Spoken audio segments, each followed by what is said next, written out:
We did a thing which I'd never done before called, did you know that at the time, called a chemistry read? Yeah. Where Billy and Emma and I read. And as soon as Emma left the room, Rick said, well, that's the one. Really? And so it was kind of an immediate thing, and I think Rick sort of picked that up. And it's hard to be objective about. I mean, it just seemed very effortless. Like Emma's very composed and easy, and I think you had a really great, just watching you and Rick work so easily, and Thank you. a great intelligence and really a great sense of the character and of what her function was in the scene. And I mean, that's something that you get to my age and you still haven't learned.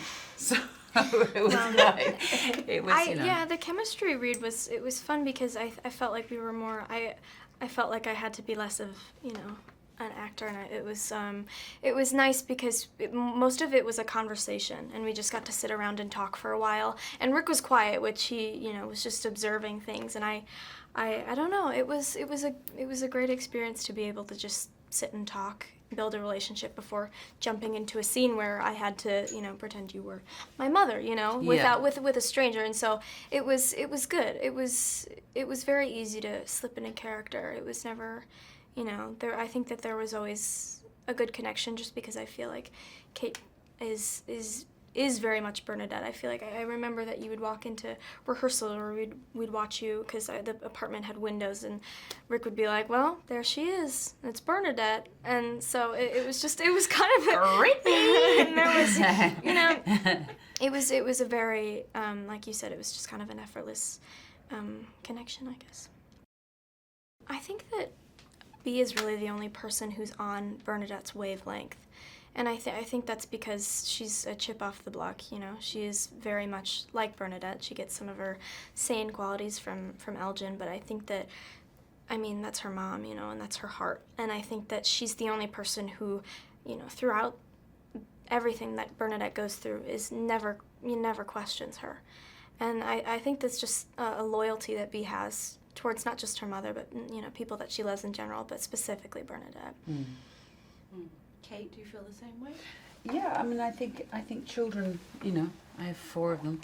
They keep you humble because they're so honest, and it's often the conversations that you have with your children, particularly in the car. I think those relationships, that relationship in the car is quite recognizable. I think for a lot of parents, is you do have the DMs and the to come to Jesus moments with your children in the car, and they're the ones who will say, you really shouldn't have said that, or don't worry, I don't know why you're so worried about that. And it's when your children say it to you, that's when you want to burst into tears. And it's often you can't have those direct heart-to-hearts with adults because life moves so quickly and we're responsible for so much, whereas kids often cut straight to the chase. And I definitely think that's a texture to the relationship between Bernadette and B, for sure. What do you think about the way women are being portrayed in film now, and do you feel like it's changing? Well, as a young girl, I think it's different. I think I would have a different perspective than someone who's seen, obviously, I've only lived 15 years, and of those 15 years, I've experienced film for, not many. But, it's changing. I think that it's definitely changing, because when I was younger, there was a lot less opportunities to see that, because it would always be usually like a male figure at the center of a movie, or if it was a female, it would just be an archetype, something I've seen before. And I think that there's something to be said about that, because I think that women are often portrayed as that stereotype, because it's hard for, I think, a common audience to accept anything else than that, other than, they're too angry, or they're crazy, or something like that. And I think that this is, quite the exception to that. But it's definitely changing. I think that, Bernadette is a perfect example of that. How about you, Cate? I mean, it's a book written by a woman with a very particular voice, Maria Semple, and it's a portrait of a woman in midlife crisis, creative crisis, but it's also a portrait of a family, and the journey of LG, played by Billy Crudup, is a really important texture in the film. So I really welcomed Rick's perspective on that as a parent, Because if you look at his body of work as as a filmmaker, he's often looking about the child-parent relationship in some form, and so it's not that I think men can speak to that too, because Bernadette's stuck, but LG's also stuck, and it's not really till he experiences professional failure that he and Bernadette can come back together.